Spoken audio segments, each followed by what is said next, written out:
All right, hi. So this will be on the outbreak of World War II in Europe.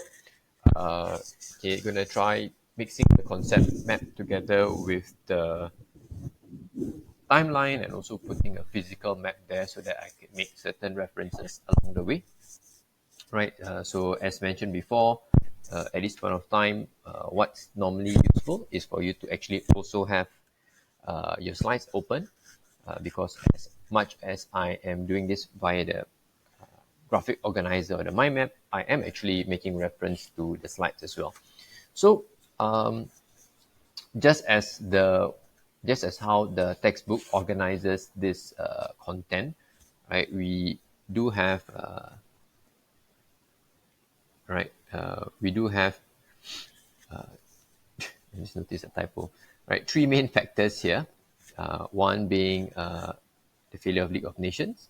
Then you have appeasement, Nazi's aggressive foreign policy, Nazi-Soviet pact, as well as the invasion of Poland, right? So some factors you will want to classify as more long-term, right? Contributory causes, and then some more direct causes or more short-term causes. And we normally see the last two factors here, Nazi-Soviet pact and invasion of Poland, as probably a trigger, right? So this classifications do help you right, apply the same categories to other wars that we will be studying, or things that you see in the newspapers as well, like what type of factor caused the Russian invasion of Poland, which were the contributory causes, which were the direct causes, and which were the catalysts and the triggers, right? So try to find certain ways to apply your knowledge. I think that will be most helpful, right? So we'll start straight on with the failure of League of Nations. And failure of League of Nations, essentially there are two things being mentioned. One is the failure of disarmament, all right, and then subsequently a specific case study of the Abyssinian crisis. Right, so when we first talk about League of Nations, we need to understand the context in which it was created. Right, the League of Nations itself was technically a subset of the TOV, but we know that it was formed essentially in 1920.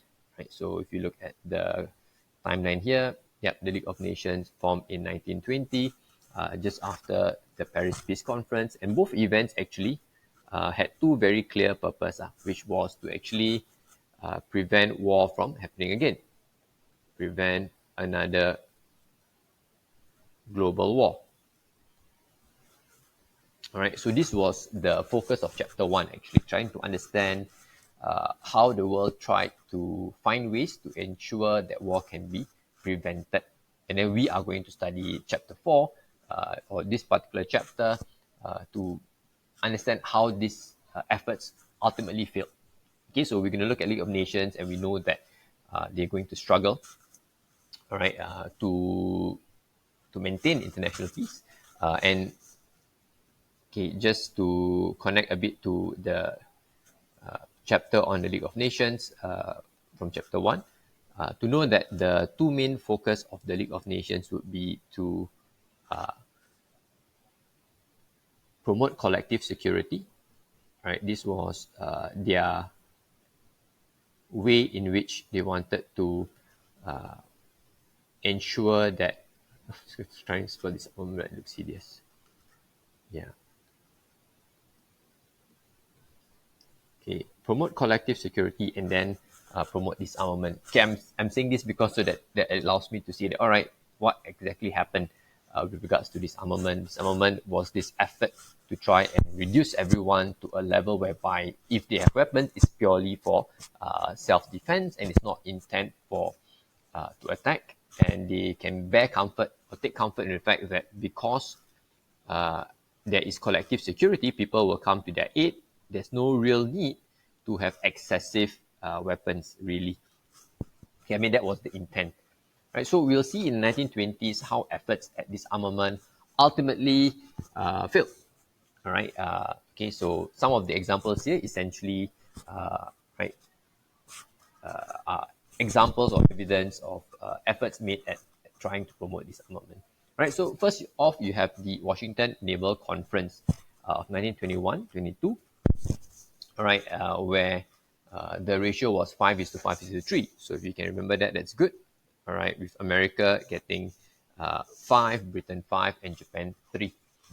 Ultimately seen as a success, right? Because think the way in which you craft the 5:5:3 is in relative to what is needed to defend the coastlines of your country or the coastlines of your colonies, right? The Washington Naval Conference, they paid more attention to the capital ships, and of course this is in terms of the tonnage. So 5:5:3, it promoted disarmament, okay, because essentially everyone is now, looking or viewing their ships in a more defensive purpose. Later on, we'll see a conference in which they failed to do this, which will be the World Disarmament Conference. All right, next up will be the Locarno Treaties or the Locarno Pact. Widely seen as somewhat partial success. I mean, for Germany, really it was a big deal because it represented German acceptance of the western borders in relation to the Belgium to France, and it included the further demilitarization of the Rhineland, and Germany ultimately promised to settle any disputes through the League of Nations. So really, Germany was right. Respect borders. I'm going to just write that. Respecting borders. Okay lah. It's quite important to say Western borders because they didn't include the Eastern borders. Right, that part I think Germany still had quite a bit of issues with. Partial success. It wasn't even organized by the League of Nations. It was organized by these countries who, because Germany was only welcomed back into the League of Nations after this. This was represented a point in German history where they were actually doing quite well. All right, and the next one was the Kellogg-Briand Pact, also organized outside of the League of Nations, initiated by American Secretary of State Frank Kellogg and French Foreign Minister Aristide Briand. So again, it wasn't really seen. I mean, the fact that people came together was good. League of Nations didn't play a role in it, and it was simply a promise for countries who signed the pact, which included Italy, Japan, and Germany, that any disagreement should be resolved without the use of force. Right, but there was no specific mention of what were to happen if someone were to break the pact. Right, so yeah, it represented a good initiative, but it didn't culminate into something very decisive. Right, so that was the Kellogg-Briand Pact.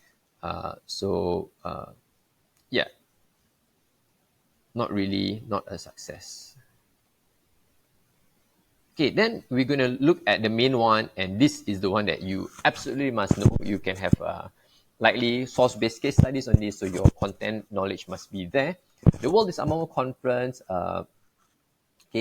America joined, 60 other states joined, and the intent was to extend the disarmament into other, beyond just the Navy, so into the use of submarines, the use of certain types of guns, planes. So it was a larger, a much more ambitious conference. All right, I'm going to summarize a bit as to what exactly were some of the key problems, issues regarding limiting offensive weapons. The problem being it was difficult to classify which weapons were deemed offensive, which weapons were defensive. So, for example, submarines, some countries argue that submarines are defensive, some countries argue that submarines are offensive, all right? And this can go back and forth without anything quite decisive. But essentially, it depends on how you use it. Just like if you have a knife can be used for defensive or for offensive purpose. Okay, it's quite difficult to get a consensus on this. So this proved to be a big stumbling block. But of course, the biggest stumbling block, okay, if you would have noticed this time period here, Germany would have been led by, initially represented by Goebbels, and then other ministers appointed by the Nazi government. So they would have their own goals and agenda. So Germany actually, okay, and you will see sources whereby you can hear Hitler saying how he wants to be a good partner and all that. But the request was that France to go down to German level, allow Germany to go up to French level. And this represented where they sort of disagreed. Okay, really because for France, okay, the issue with Germany is very much personal. They are neighbors. You can't change that. They've been attacked twice by Germany in recent memory. So they can't just take German word for it. All right, we promise not to attack you, because that's not going to count for much. So France seeked assurance from America and Britain to sign exclusive agreements to come to French aid if Germany attacked. America, as you would have already known at that point of time, was basically practicing the policy of isolationism, whereby they were not get themselves entangled in all these international agreements. They don't want to be involved in the war. They wanted to be a prosperous country. And war is not necessarily good for their trade, so they wanted nothing to do with this. The British themselves were not keen on signing an exclusive agreement to come to French defense. So long story short, the Germans did not get what they wanted, whether this played into Hitler's hands, but ultimately Hitler instructed his representatives to leave the conference, and then subsequently Germany left the League of Nations. All right. And as of 1932-33, once Hitler was chancellor, he was already in a position to start German rearmament. Initially in secrecy, but by 1935, they had a whole rearmament conference, rearmament parade, whereby they showcase all their military in terms of their soldiers, their tanks, their new planes and whatnot. Basically, blatantly, openly dismantling the TOV. Right, so you see over the timeline, the League of Nations struggling, right, in terms of promoting disarmament. And you also start seeing by 1930s, the Paris Peace Conference, gave birth to the TOV, and we see Hitler dismantling the TOV. Right, now I move back to the, okay, so that means this is me talking about the failure of disarmament, which I've already done. And then next, I'm going to talk about the Abyssinian crisis, right? So Abyssinian crisis happened not too long after. And of course, Abyssinian crisis involved a country called Italy. So we're going to pop over to the map. All right, we see Italy here. And then we see Abyssinia here. Essentially, Italy, just a quick summary. Why did they want to invade Abyssinia? Really, colonial expansionism was, collecting colonies. Singapore was colonized by the British. This was something very common. All of Africa was colonized except for Abyssinia and I believe Liberia. Okay, so basically Abyssinia, okay, who was a member of the League of Nations, from early on, one of the few African independent kingdoms represented at the League of Nations, all right, was there. All right, surrounded by Italy and Eritrea, which are both Italian possessions. And Italy now being a country also very militarist, right, looking into expansionism. So they themselves also wanted to pick up on, to take over Abyssinia, essentially for more resources. All right, but it's also a matter of pride, okay, because Italy wanted more colonies. Italy actually had fought a war with Abyssinia before and actually lost in the 1800s, in the late 1800s. So, all those, the questions will not really revolve around why, but I think it helps you to understand why, why is it Italy, pretty far away, would want to attack Abyssinia, what just happened, right? So using an excuse over a border dispute, or using a border dispute as an excuse, Italy attacked Abyssinia. The dispute was over the wild oasis, right? So when that happened, of course, Abyssinian king, all right, you will see sources of him or stories of him traveling to Switzerland to actually present to the League of Nations to talk about how their country has been wronged, and that was a fair accusation to be made. So League of Nations convened, investigated, found Italy to be breaking international law, sought to punish Italy. So this is where things get a bit more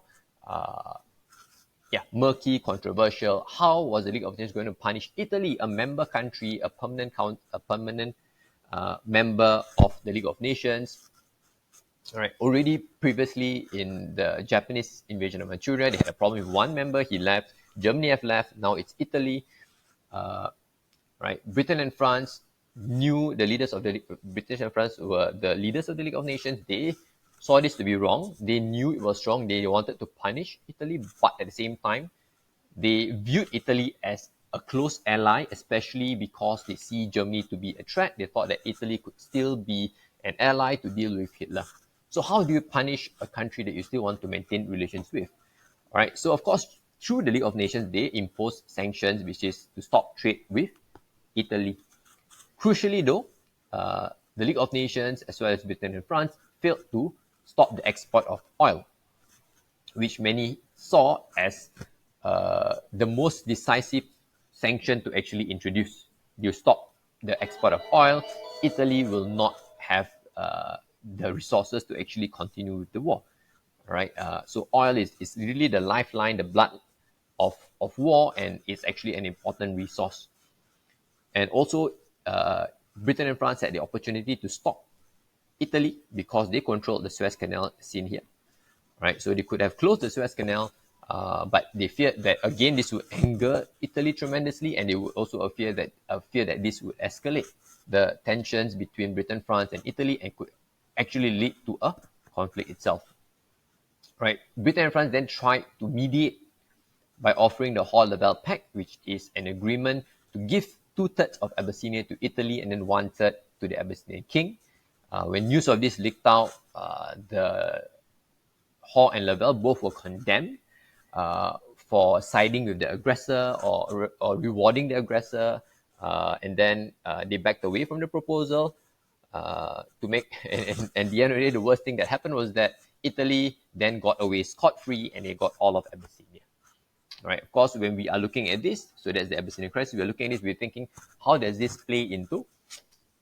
How does this affect the League of Nations? Of course, it would have lost credibility.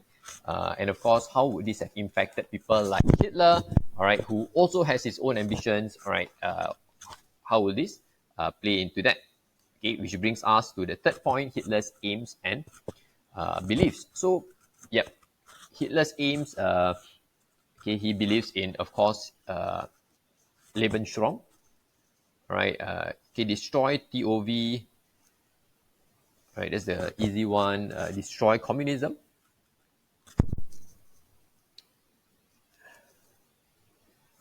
And Lebensraum, living space. Of course, okay, there are also other ideas like Greater Germany, all right, to reunite all Germans back into Germany. Right, so there you go. Those were his aims and beliefs, pretty straightforward. And then we see a slew of things that he did in from 33 to 37 onwards, where essentially you see Germany's continued aggressive stance over the years, right? So as promised, 33 was when they left the World Disarmament Conference, and then it began secret rearmament, and then also secret after that. Oh yes, in 35 was the Freedom to Rearm rally. 35 somewhere here. Yeah, Freedom to Rearm rally. There's no space. All right, so yeah, that was one of the first few things he did. All right, and then in 35, the Saar plebiscite didn't include that. I don't think it's of great consequence. Remilitarization of Rhineland is of great consequence. It was supposed to be demilitarized as spelled out by the TOV. That means there were French soldiers there manning the Rhineland. So when German troops marched in, uh, you would have possible escalation. All right, essentially two sets of soldiers. One set these commanded to prevent the other one from entering. The French were told not to allow German soldiers to enter. The German soldiers marched in. Uh, right, there was some skirmishes, but it didn't escalate greatly. Okay, and of course, what we are looking at, okay, it was an aggressive thing that Hitler did, but at the same time, all right, Rhineland technically was part of Germany. It's just that the punishment was that they were not allowed to be militarized, but it was militarized in. But Germany coming in with their soldiers, it was militarized. So now, the League of Nations by design was supposed to respond to this, and of course France was by design supposed to respond to this. But France, of course, having their own internal political issues at that point of time, they're having their own elections, not supported by Britain, who saw this as the Germans taking over just their own backyard. Is it worth fighting a war? I mean, this question will continually plague the British. Is it worth fighting a war over this? Is it worth fighting a war over that? And the answer seemed to be no for a pretty long time. So yep, the Germans got away with it. Hitler calls this one of his biggest gambles. He was most nervous about this, but he was in stock, and of course, his sense of purpose, sense of confidence, sense of destiny would of course be reinforced at this point of time. All right, moving on to the Spanish Civil War. All right, another one of okay, which we don't quite need to know too much of the backstory. There was a civil war between the Republicans and the Nationalists, led by Franco, held similar beliefs to Hitler and Mussolini. So Hitler sent troops, aircraft, equipment, and most importantly, it gave Hitler the opportunity to test his Luftwaffe, his air force, and they were used to devastating effect. There were those who said that the bombing was so bad that the French observers who were there, right, were so traumatized that later on in World War II, a key reason why that they surrendered so quickly was because they feared the Luftwaffe would do what they did to Spain to the city of Paris. So to avoid that, they actually gave up a lot faster. Okay, so Britain and France had stayed out of the Spanish Civil War. This was the beginning of Britain and France having this lesser of two evils argument, thinking that, oh, all right, the nationalists are fighting the Republicans. Republicans look a lot like the communists. Between the nationalists and the communist is a bigger threat. So let's sit back and watch these two enemies kill each other. All right, and then we'll be stronger for it. If two of our enemies are fighting each other, we'll be stronger for it. And of course, Britain and France preferred nationalism, which is Nazism claims to be part of a nationalistic kind of strain. So they viewed it as the lesser evil compared to communism, the bigger evil. Right, so what happens next? All right, okay, the Anti-Comintern Pact was signed here. Right, I think this is important enough to include Anti-Comintern Pact.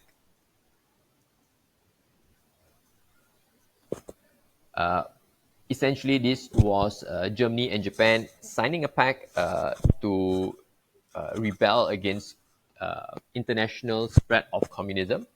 Japan was also fiercely against communism. Later on, the Italians joined this Anti-Comintern Pact. Later on, this became known as the Axis Alliance. Right, the Axis Alliance. Right, so that's what we have for German aggression until 1937. Factors affecting Britain and French decision making. So some key ideas we have would be US isolationism.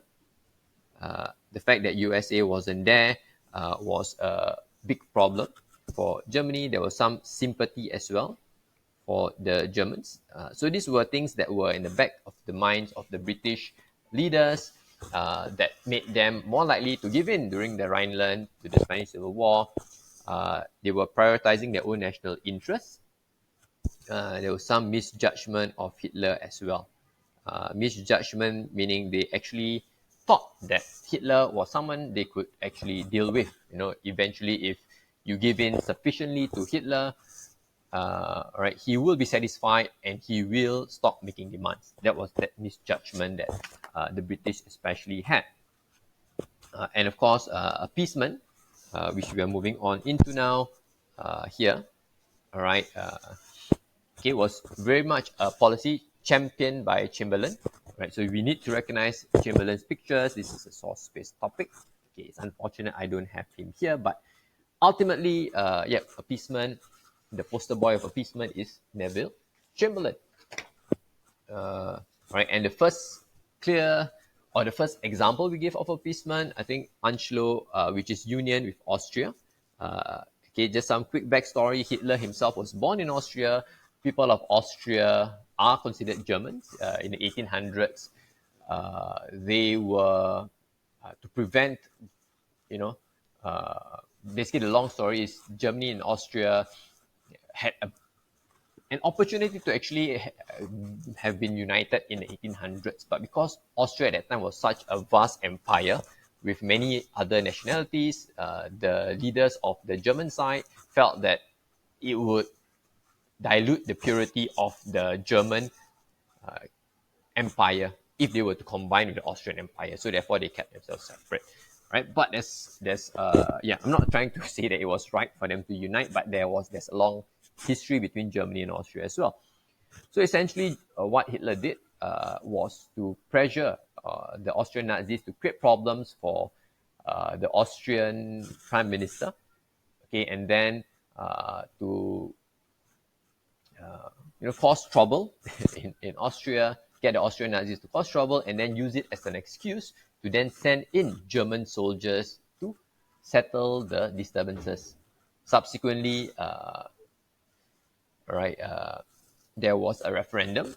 Okay, a referendum is like a poll to just ask the people of Austria, look, do you want to be part of Austria? Do you want to unite Austria with Germany? Under pressure from the obvious military presence of the German army around the polling booths, around the city, there was an overwhelming vote, all right, of over 99.75% who voted in favor. So legally, it looks like the people of Austria wanted, but I think it's something that no one truly believed. I've never seen elections where it's so resounding, like, especially when something is so controversial. All right. So moving on. So again, they gave in because they felt like, all right, yeah, they are breaking a term of the TOV, but at the same time, there is some legal aspect to it. You know, this is Germans coming together. You know, who are we to stand in the way? That's sort of like, are we going to fight a war over this? And it seemed very unlikely that they would. So, all right. So just for the benefit of those who cannot visualize where Austria is, I do have a map here. So this is Austria, right? So the Germans send in the troops, right, to observe the referendum, but essentially using that as an excuse to actually manage and control the referendum, right? So Austria has been absorbed into Germany, and every time they absorb a new country, they will get the resources, the military, the gold, the ships, okay, all that the country would own. Next up would be Sudetenland, right? So once and for all, Sudetenland, okay, is this territory here? It's actually indicated in the map already. I'm just going to try and color it. So Sudetenland, all right, we've seen sources who call it the Sudeten Mountains, all right. Yeah, they are actually occupied by the Germans, all right. Sorry, the people there living are Germans by ethnicity, but when the borders were being drawn, of course, it's never going to be perfect, all right. And of course, the mountains itself presents a natural defense against Germany. So Czechoslovakia being, like students ask, why is Czechoslovakia so precious to the British? Why is Poland so precious to the British? Because these two countries were countries created at the Paris Peace Conference by the British and the French. So the British and the French felt somewhat, and by the Americans as well, felt somewhat responsible for them, right? But of course, the principle of self-determination was not extended as consistently as you would like. So you had Germans living in the borders of Czechoslovakia, and in 1938 September, Hitler started to make noise saying that the people, the Sudeten Germans there, are being abused by the Czech government. Very likely this is nonsense, but Hitler starts these things with an excuse, and then he makes demands. He sends his soldiers to amass along the borders, looking like they are ready to attack. This sets the stage for the Munich Agreement, because okay, you can't see on the map here, right? But okay, UK is here. Okay, the Chamberlain flies over to Germany a total of 3 times. With the last time was when the Munich Agreement was duly signed. Okay, and so essentially Chamberlain was hell bent on preventing the breakout of war between Germany and Czechoslovakia. Right, so the Munich Agreement was designed to actually give in to Hitler, right, so that he gets Sudetenland transferred over to Germany. In exchange, Hitler will promise not to take the rest of Czechoslovakia, not to take the rest of the country. That was the basic premise. Okay, and it's uh, the absolute example of appeasement, because Chamberlain had to fly 3 times to make sure exactly whatever Hitler wanted was delivered to him. Right? If you remember the detailed lessons, you know that initially he was okay with a referendum for the Sudetens. Then he changed his mind, and then he said nope, he wants the Sudetenland to be transferred over. Okay, all over Europe, it looked like a war Europe was on the verge of war. France was being mobilized. In Britain, they were handing out gas masks, but it didn't come to, right? Because saved by Chamberlain's,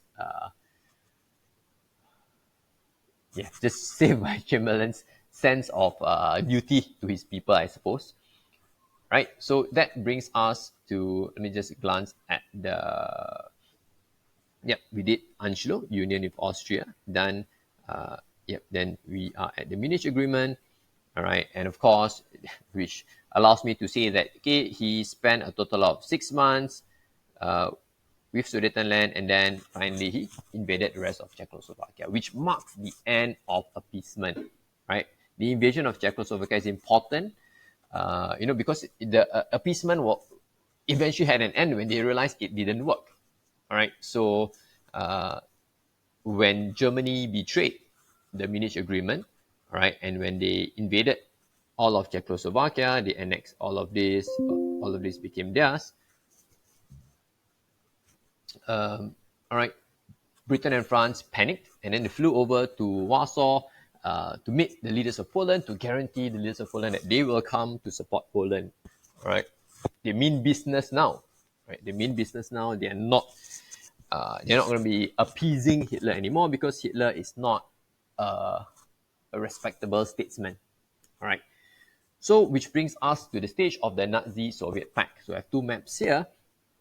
Nazi-Soviet Pact was about 4-5 months after the invasion of Czechoslovakia, about a month before the invasion of Poland, or less than a month before the invasion of Poland. So, Germany now has its sights on Poland, right? Poland, look at this map first, because you can see very clearly Danzig will be what you will see in sources as what Hitler will be demanding for. Danzig. All right. Okay, and the Polish corridor. I mean, you can tell that Germany is actually divided to Germany and East Prussia. All right, it's something that it sticks out like a sore thumb if your country is cut into two parts. It's never a good arrangement, to be honest. But in any case, that was the arrangement, and here we have Germany, all right, trying to strategize. All right, they want to invade. Let me erase some of these things. Okay, they want to invade Poland. I mean, they want Poland. All right, and they're worried that. Okay, let's see. I'm going to use the other map now. It's a mess. Yeah. Okay.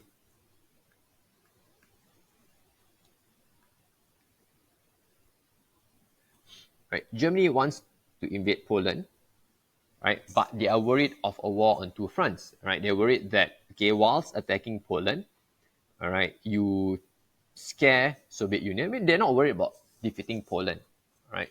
They know they can, Poland is something that they could manage. Okay, but they are worried about Soviet Union coming in. Okay, that's something that, right, they may not be ready for, especially if France attacks Germany and UK attacks Germany as promised, because they just flew over to Poland to say that, all right, look, we are coming to your aid. So Hitler, as much as he is a megalomaniac, all right, he wants to play his cards correctly. Okay, he has hope that Britain and France will not intervene, but he knows that that's quite unlikely uh, after what happened over Czechoslovakia. So he doesn't want to fight a war into France. He thinks that's bad for Germany being sandwiched from either side. So he can't get a deal with America, with UK, or with Britain and France. So he asked Soviet Union if they were interested in a non-aggression pact. And within that non-aggression pact, the Nazi-Soviet pact, Poland will be halved. Right? So essentially, you see in this map what I'm talking about here. Right? Poland, right? The eastern side of Poland would be given to Soviet Union, where the western side of Poland will be given to Germany. All right, so essentially Germany saw this to be quite a lucrative arrangement. They get Poland, they increase their chances of winning the war. They can still fight Soviet Union later on if they need to. For Soviet Union, okay, for them, their angle would be that they were frustrated that their own efforts, okay, so Soviet Union, they have been actually looking for an alliance with Soviet Union. They've been sending their people to London to negotiate a British-French-Soviet alliance. But the British, especially under Chamberlain, was not interested in signing an alliance with the communists. They felt they cannot trust the communists. Communists presents a big problem. Right, so and this was best exemplified in the Munich Agreement, because when they were discussing about Czechoslovakia, right, the Soviets actually had a defense pact to actually protect Czechoslovakia, but the Soviets were not even invited to the Munich Agreement. It was Germany, France, UK, and Italy. Right? They didn't invite Czechoslovakia. That's crazy enough. And then Soviet Union was not invited. So in Soviet Union, the mind of Stalin, the leader of Soviet Union, there was probably a 1, 2, 3, 4, okay, a Western European alliance against him. So when Germany extends a hand of friendship, he was more than willing to accept it. All right, and therein lies the Nazi, the how the Nazi Soviet Pact was actually created. Right. Okay, I've spoken about Sudetenland. Okay, I've spoken about Hitler's concern, war on two fronts. Stalin's concern, the Anglo-Soviet, whatever attempts at signing an alliance with the British and the French was very much going nowhere. So leading to the signing of the Nazi-Soviet Pact.